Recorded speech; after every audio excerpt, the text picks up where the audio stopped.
Okay, on your 05 to 09 S197 Mustang, installation of rear shocks. I'm going to put these on, open box, American Muscle, pretty cheap.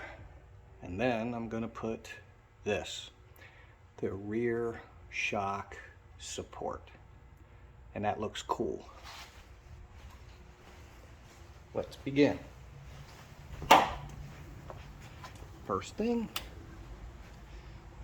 everybody says you always have to take this panel off, take these panels off, you don't have to do any of that stuff. Just come under here, peel this back, take your 15 millimeter.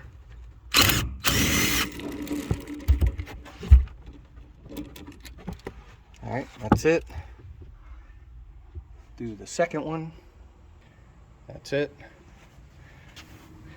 Put a jack under your car, support your pumpkin. Now we're going to go under the car. All right, once you jack your car up, put some, don't forget to chalk your front wheel, and put some jack stands. Keep the jack up. Obviously, in case the jack fails, the jack stands will catch it and give you a moment to get out from under the car. Okay, now you're going to take your 15 millimeter and you're going to get that bolt right there, and bring 2 wrenches in case you got to use the 2-wrench, in case the bolt's stuck, 2-wrench system. And then bring your power ratchet if you got one. And you don't have to worry about holding the back here because that's a self-holding nut. And then this is what I mean with the support.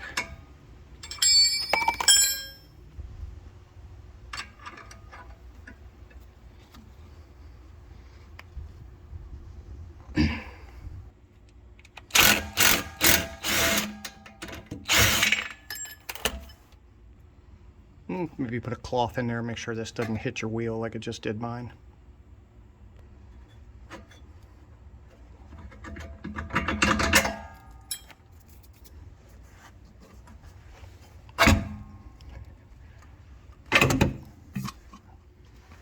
There we go. It's out. All right, and here's the new shock. It's going to go up there.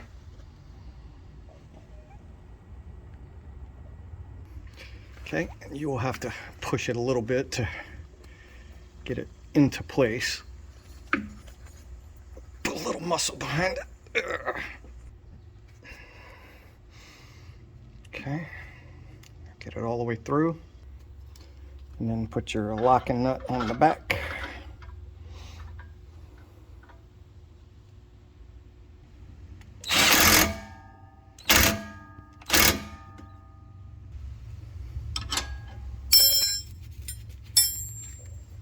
And give it a tighten.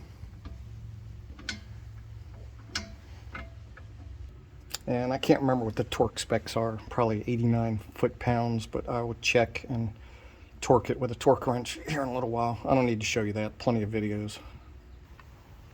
Okay, and go back up to the top.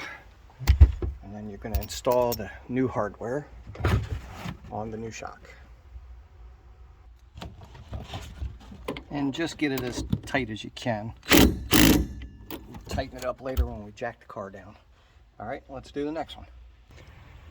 All right, and now let's jack the car down. All right, and then give them a nice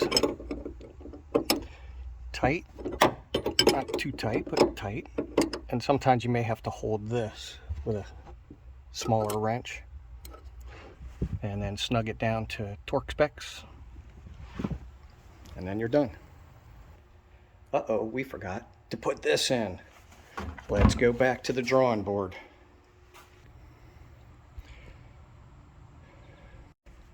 All right, now once you got your shocks in, you're going to take your support brace here and you're going to set it on top of the 2 shocks. And don't worry, once we snug them down, you'll see that they fit well.